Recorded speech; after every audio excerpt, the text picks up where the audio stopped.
Hello, you've tuned into State of Southasia, a podcast from Himal Southasian, where we have the best minds on the region to unpack crucial issues affecting our politics, cultures, environments, and societies.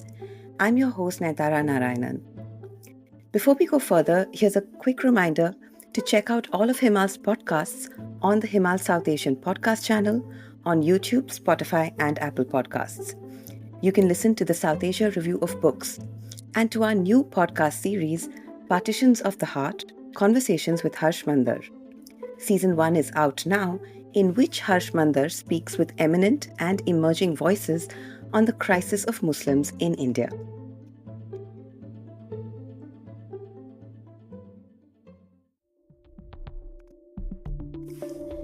In mid-April, young people took to the streets of Malé, the capital of the Maldives, to protest the country's culture of political impunity and nepotism.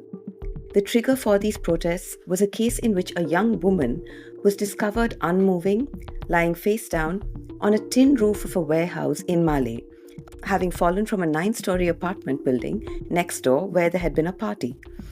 That building was co-owned by the Minister for Transport, and the minister's nephew and members of the president's office team were part of the group with the young woman at the party that night. In the following days, there was a swirl of rumors about what had actually happened. The police were tight-lipped about the investigation, but made a statement that there were no connections to the ruling party. The protest continued by youth who did not believe the police, and there was a very heavy-handed crackdown on the protesters on the 1st of May. In a piece for Himal on this case, J.J. Robinson wrote that this was the biggest explosion of discontent since Mohamed Muizzu came to power as president in October 2023. J.J. is a media development expert, the former editor of the Maldives Independent, and author of Maldives, Islamic Republic, Tropical Autocracy. He joins me now from London to talk about the case, the protests, and what they say about the current political climate in the Maldives. JJ, thank you for being here today. Thank you very much. I'd like to start with the case itself. This young woman who fell from the building in mid-April, and a lot has happened since then. Can you just catch us up on where the case is at right now? What is the state of the investigation? Well, the state of the investigation is that the young woman has survived. She's receiving ongoing medical treatment in Malaysia. Her family looking after her there. There was a considerable crowdfunding effort in the Maldives to raise money to be able to send her abroad for treatment. While she has regained consciousness and the family have said she is speaking, they've been quite tight-lipped on some of the details. I think the police are eager, the government and the police are eager to get a statement. It doesn't seem to have been forthcoming yet, and the family the family have said that she will give a statement, but only if it's on live television. So we are currently waiting for the next sort of blockbuster moment in this case, which has, I think it's fair to say, gripped the entire country. Right. Was there already a simmering discontent in Malé and across the Maldives with Muizzu's government? Do you think that this case became a kind of watershed for that to spill over? I think it's a watershed for a younger generation.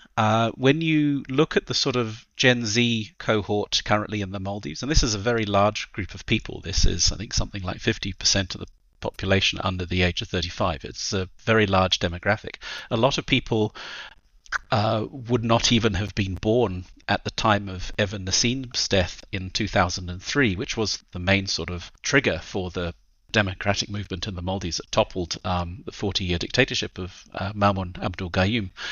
So you can say a lot of people in this demographic who are now voting have grown up in this multi-party democracy that has been very fractious, that has lost a lot of its luster, has become quite a corrupt, kleptocratic state, you might say, over successive presidencies.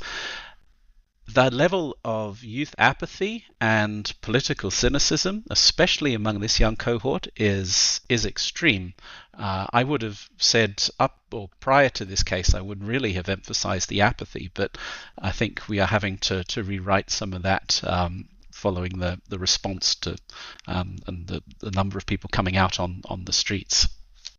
Maldives has a very fractious political past, with a history of street demonstrations as the sort of country grappled with its new democracy. Now it's descended into there's a lot of vote buying in elections, for instance, while the actual elections themselves tend to be conducted legitimately. A lot of the sort of corruption happens around that in terms of influence buying. So the level of apathy and cynicism among young people is quite high. The protests really are the first time this generation has come out on the streets and had a response from the police in the way that they did. Right. And in what way were the protests different? I think you wrote in your piece that, they were across party lines. It was very widespread, and people were kind of pushing back against any divisions that maybe the authorities were trying to create among the protesters. What was in the nature of these protests that made them different from any other kind of pushback or criticism of Muizzu's government or any previous administration before it? Historically, the protests are very created very much on party lines. They have a very specific objective. A lot of the time it's about sort of noise, it's about galvanizing followers, it's about sort of reminding your constituents that you exist. Not to say that it's necessarily cynical, but the protests are quite formal, quite organized. This, and I mean, I was there for some of them. They were very organic in a way that I haven't seen in the Maldives maybe since the first days that I was there in sort of 2009, 2010. There was a real outpouring of anger among young people and a real, I would say, hostility towards this kind of organized political movement. You did see some of the sort of opposition political figures tried to come in and co-opt it at the beginning and were told to quite bluntly get stuffed. And the young people really tried to keep control of this protest and avoid that kind of the political sort of baggage of having people come in and take over. And it's quite difficult in a protest like this if you sort of imagine it's quite noisy. You've got sort of organizers, you've got megaphones.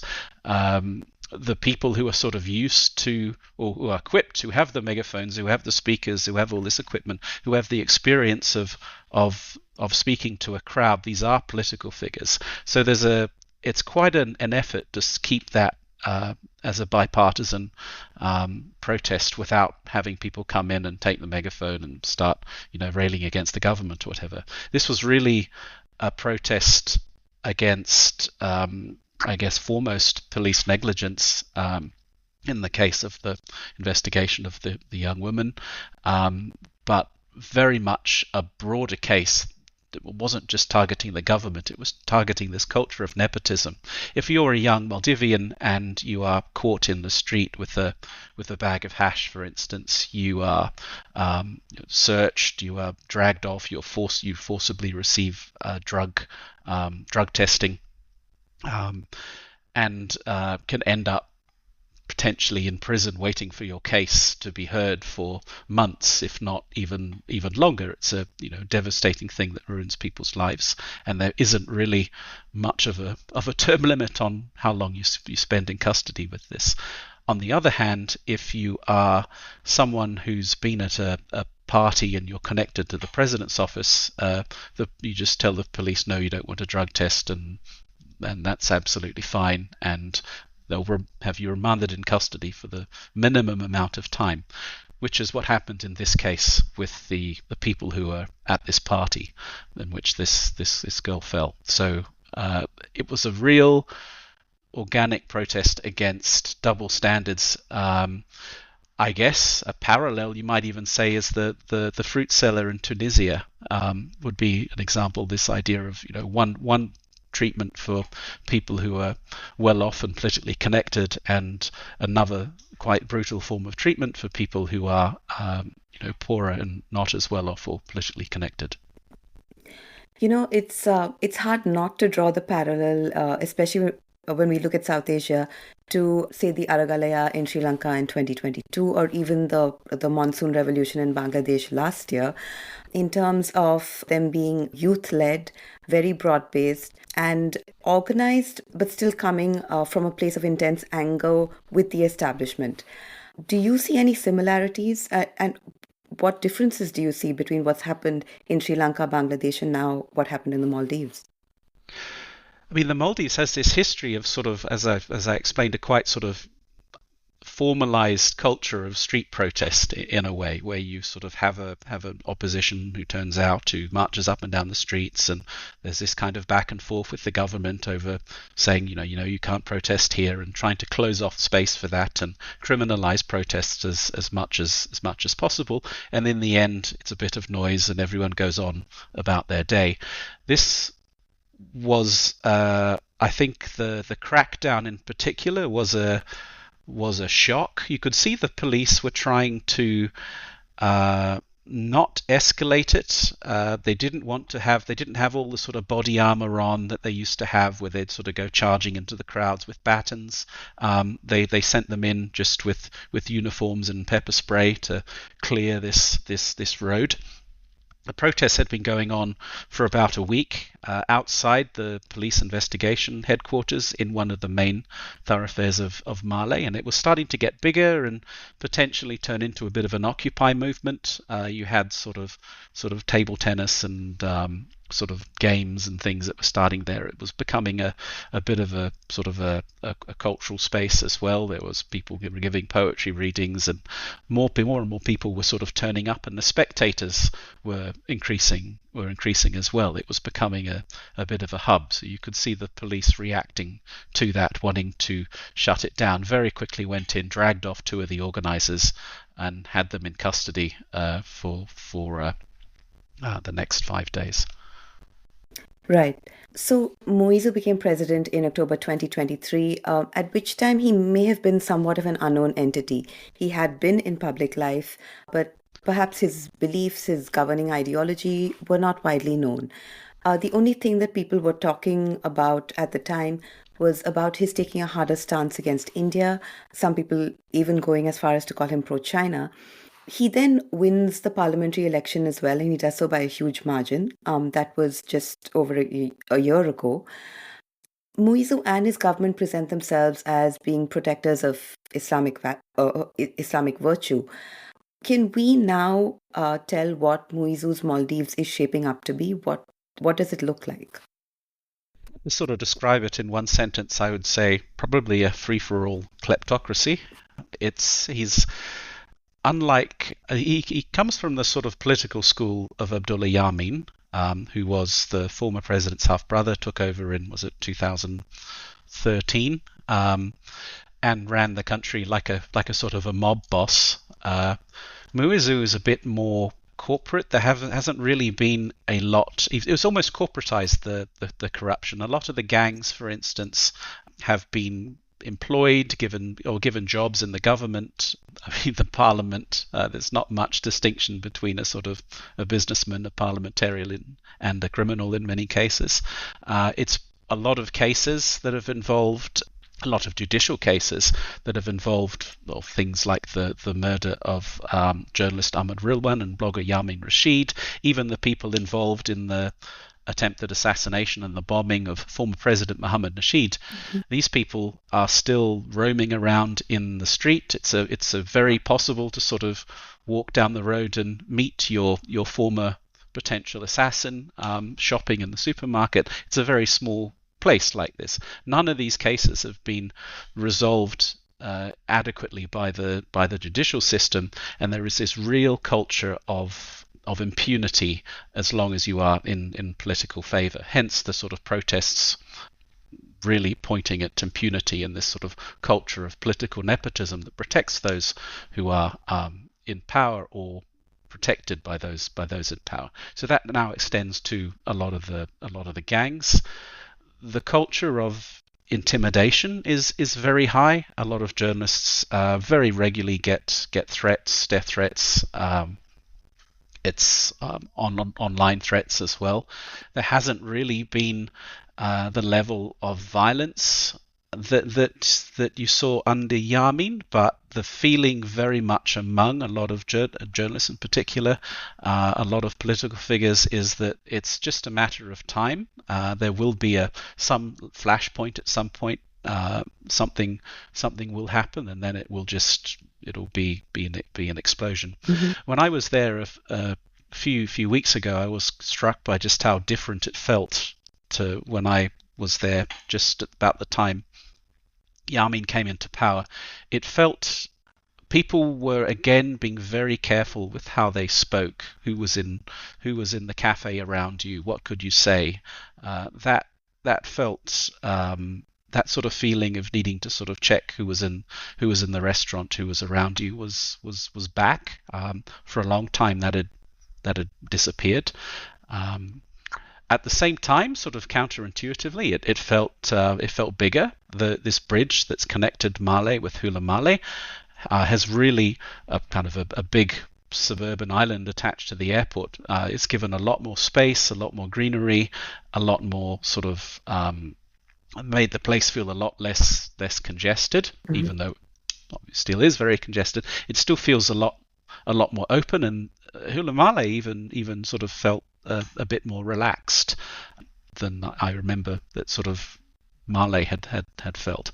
So it's definitely, some things have improved, some things have not.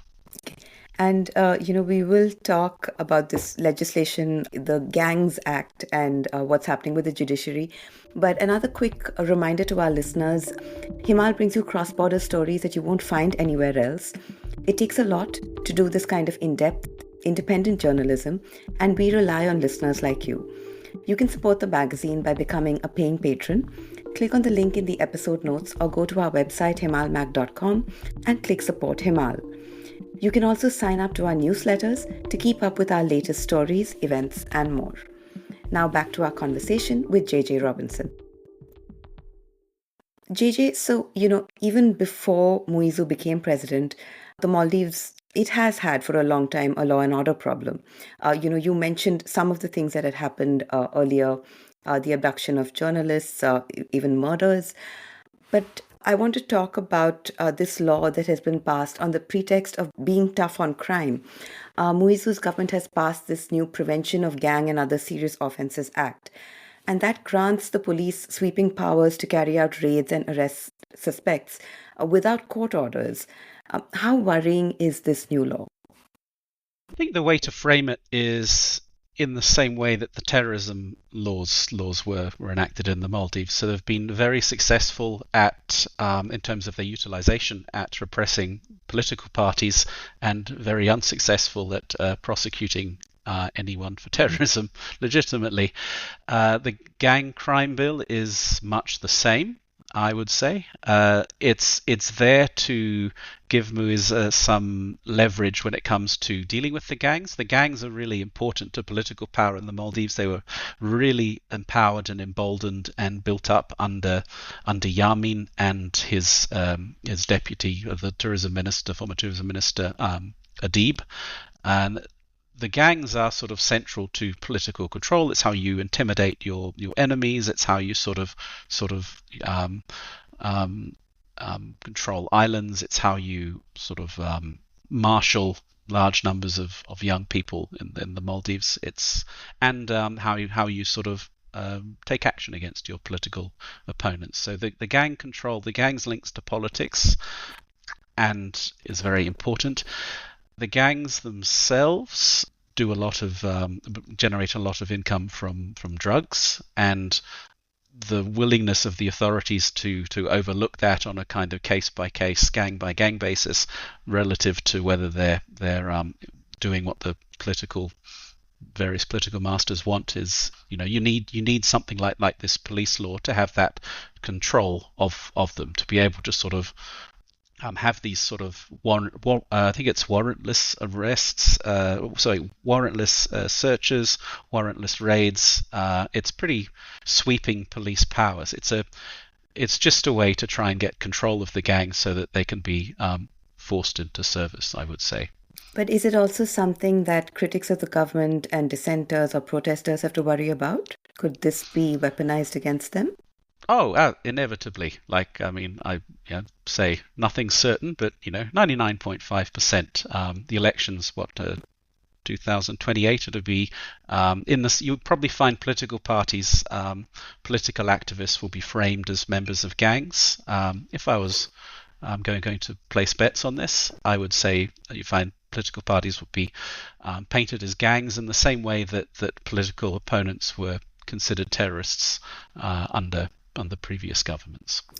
Right. The government has also been conducting what the Maldives Independent calls a judicial purge by dismissing Supreme Court judges who have asserted their independence. At the same time, two judges on a Judicial Service Commission who opposed these Supreme Court dismissals have found themselves under investigation by the government. How has this come about, and how is it being perceived in the Maldives? Well, there's a long story here, and there's a short story. The long story is that the Judicial Services Commission, I would say, in terms of threats to democracy in the Maldives, is one of the main contenders, and probably why the country ended up in the sort of experiences many of the challenges it's had in the past. The JSC has controlled the judiciary, and the JSC has been the sort of implement by which the judiciary is controlled, rather, by the various powers, and has overruled election results, is the tool by which impunity is given to a lot of gangs, political opponents, political supporters, rather.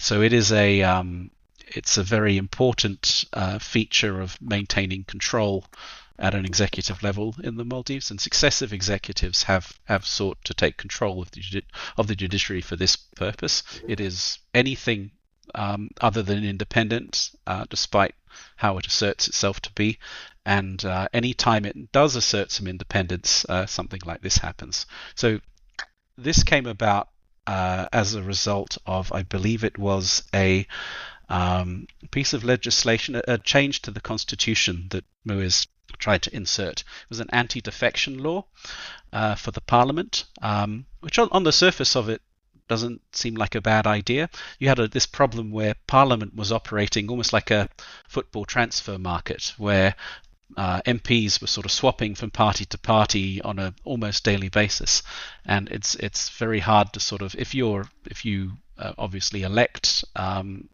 someone to be a member of a political party, and then they change the party because it was in their immediate financial interest to do so the following week, then it's not really in service to democracy. So on the surface of it, the anti-defection order idea didn't seem like something problematic, but it was fairly unilateral the way the government went about this. Some of the Supreme Court judges expressed disapproval about this, and about sort of 15 minutes before this was due to go through, it stalled.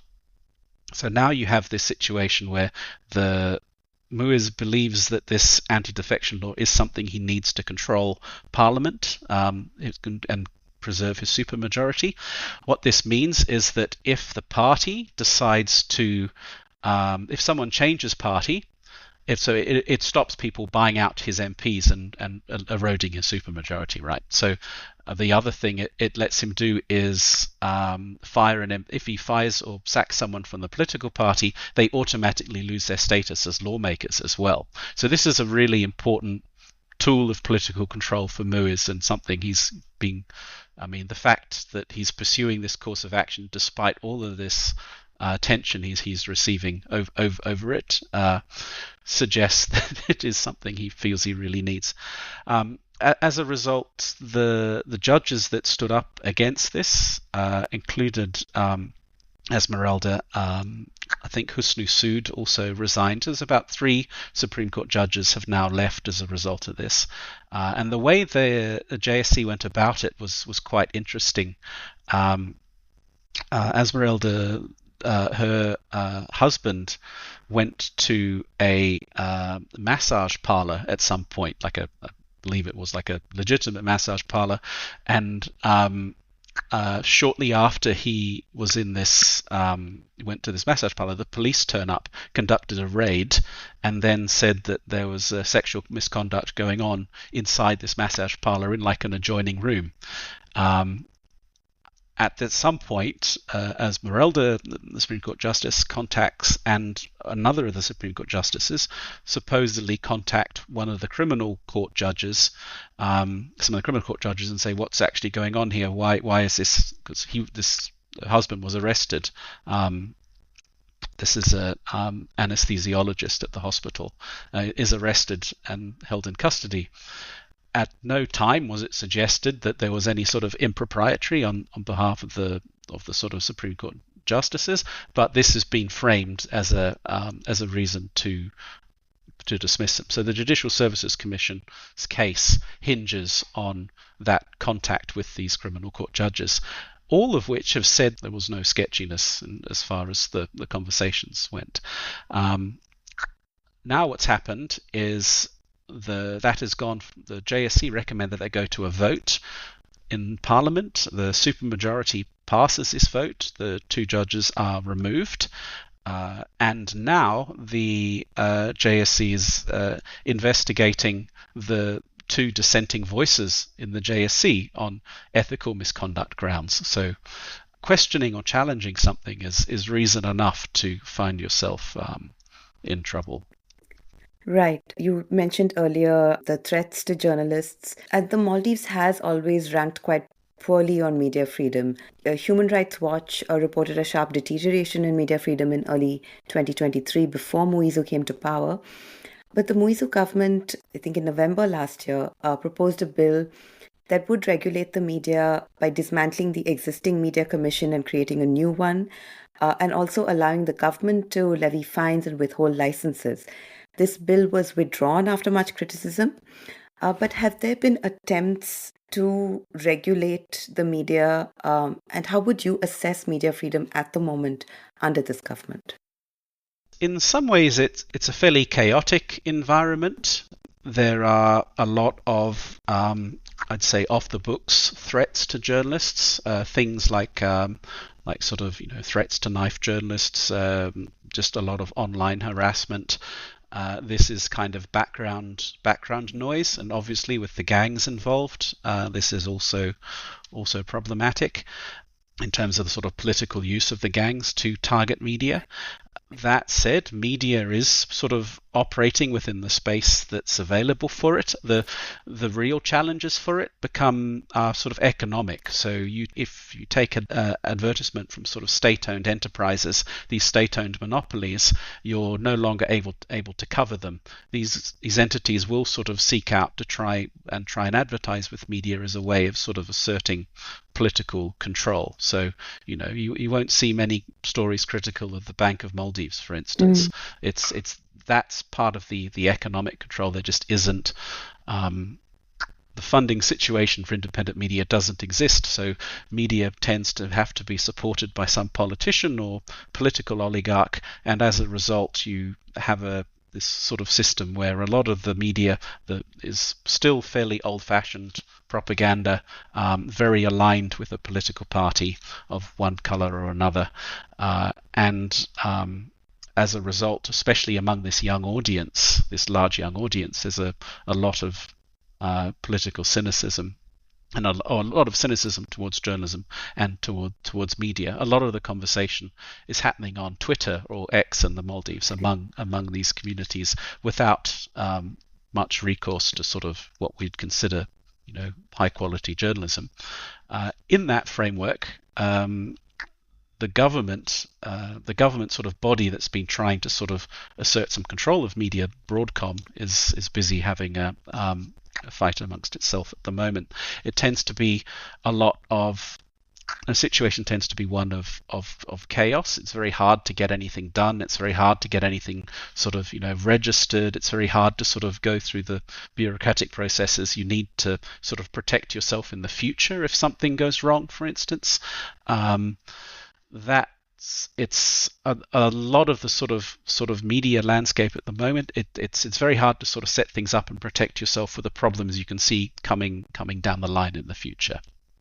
Right. Given all these things that we've talked about, from the Gangs Act to the what's happening in the judiciary to what's happening in the media, do you think that this government is it continuing the poor practices of previous governments, or is there, in your assessment, is there a democratic backsliding of some sort under Muizzu's government?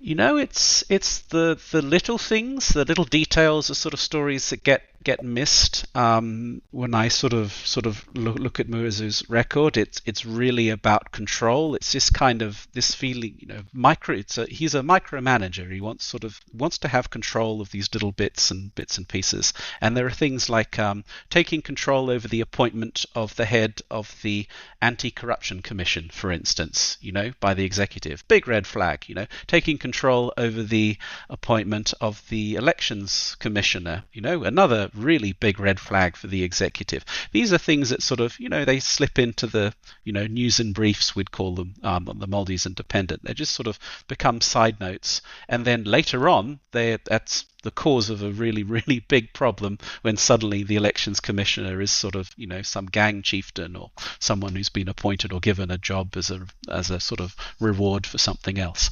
So it's that's the kind of sort of small stories, the small current of things at the moment. There haven't been any sort of big protest crackdowns in the sense of that they were under Yamin, where you had police storming in and sending loads of people to hospital, or the sort of custodial torture and disappearances under Gayoom, for instance. But it's a sort of a slow slide into something that potentially is really problematic down the line. And, actually now is the time to sort of pay attention to these things, to check these things, to sort of, support independent media, to sort of build up an ecosystem that is able to sort of vaccinate the society against this happening further down the line. Because I guess those of us with a long view of the Maldives history, you can sort of see what's coming in 2028 by this point. And where do you think the protest movement goes from here?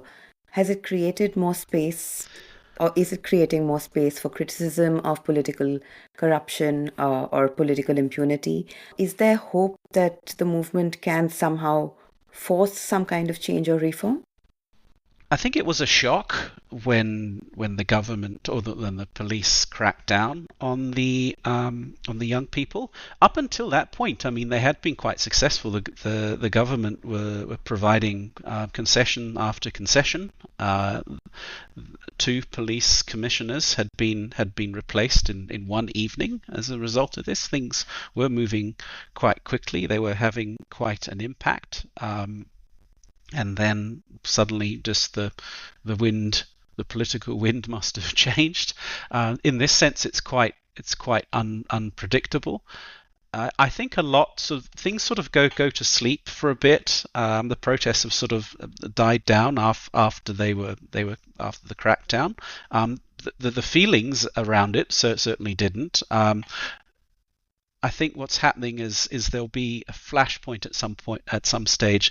For instance, depending on what this young woman says when she does eventually make a statement about, she has said that she didn't according to the family, she said that she didn't fall of her own volition, I think, or might have been the quote, implying that either she was pushed or there were other. She's also said there were other people there who weren't flagged in the initial police report. So a lot of these people who were supposedly at this party are all connected to the president's office. Are sort of this group of what do the protesters call them? The Nepo babies. These young people who are sort of privileged and immune and supported and well paid, and have all these connections with other bits of the Maldives. So in that sense, I think the protests, it's just waiting for another spark, really. And what you would see potentially is some movement that comes out, some kind of protest that the police then react violently against, and then I think you'll have the rest of the Maldives come out to protect those young people. You'll have the families, the old protests they put the grannies on the front line because they knew that the police would struggle to sort of charge them, and they were among the sort of fiercest demonstrators I've sort of ever seen anywhere. But I think you'll see like former generations will come out who are used to protesting, who have been through this, will come out to protect this younger generation if the government is foolish enough to try and use violence on them. Right. And JJ, my final question, could you give us 3 recommendations? These could be books or movies or podcasts for our listeners to better understand the Maldives and what's going on there in the current moment. There aren't really that many, to be honest, in terms of books. I would say the best one is probably one of the best is Javier Romeo Frias. His book Maldives Islanders. It's a little bit hard to find now, but this is a look at the sociology and the folklore of the Maldives, and looking at it as a very unique island nation and how it developed. It's I would say it's in anyone who writes about the Maldives regularly or is covering it, you need that on your shelf. I wouldn't go so far as to plug my own book, but it's not so much a travel guide. In fact, it was the publisher dressed it up to make it look like a travel guide, but I think it probably made a lot of people sitting on the beach on their resort holidays wondering where they actually were. This was a sort of a political history of the Maldives and the democracy movement from 2000, from my time there, 2009 to 2013, through the perspective of running one of the first independent media outlets in the country. And I think was a bit more detached than my successor, Daniel Bosley, who also wrote a book. It's almost a sequel, I would say. It's called Maldives, I think, or Descent into Paradise. And it's a much more personal look at things. He was there a lot longer. He became quite has a sort of repertoire of sort of Maldives history and folklore as well. It was a much darker book. While Dan was there, one of the Maldives independent journalists was murdered, and he talks quite empathetically about that, and the effect that had on the team, on the country. And I when I went back there, I'm still feeling it among young people I talked to. These were sort of along with the murder of blogger Yamin Rashid, these were big moments, and the ripples of them are still felt. So Dan's book, absolutely I'd recommend. For a lighter touch, not many people seem to know that the Maldives was the setting for the final battle in Rogue One in Star Wars. Scarif was actually filmed in the Maldives. I have no idea how they did that, but it's fascinating to sort of see all these islands and then sort of stormtroopers and their stars and stuff. That's a fun one. And that's arguably the best Star Wars movie as well. Absolutely, yeah. And with Andor, obviously, the Disney series expanding on that at the moment. You can go back and see the Maldives get incinerated by a super laser. Right. Well, JJ, thank you so much for being here today and for this conversation. You're most welcome. That was JJ Robinson on the State of South Asia podcast. If you like this episode, leave us a comment or write to us at editorial@himalmag.com. Tell us what you want to hear about on this podcast. Go to our website to read JJ's piece on the protest in the Maldives and other pieces that he's written from there. You'll also find Daniel Bosley's interviews and writings in our archives. You'll find the links to all those stories and more in the episode notes. You'll also find JJ's recommendations in the episode notes. Don't forget to tune in to the South Asia Review of Books podcast with Himal's Shweta Srikanthan next week when she'll be speaking to Jerry Pinto on his new collection of essays, Thinking Aloud. Follow the Himal South Asian podcast channel on your podcast app and find all our latest episodes. You can share, rate and review them. You can also sign up to our newsletters to keep up with Himal's work. This episode was edited by Ritika Chauhan. We'll be back soon with another in-depth conversation on the next episode of State of South Asia with me, Nentara Narayanan. Thank you for listening and see you then.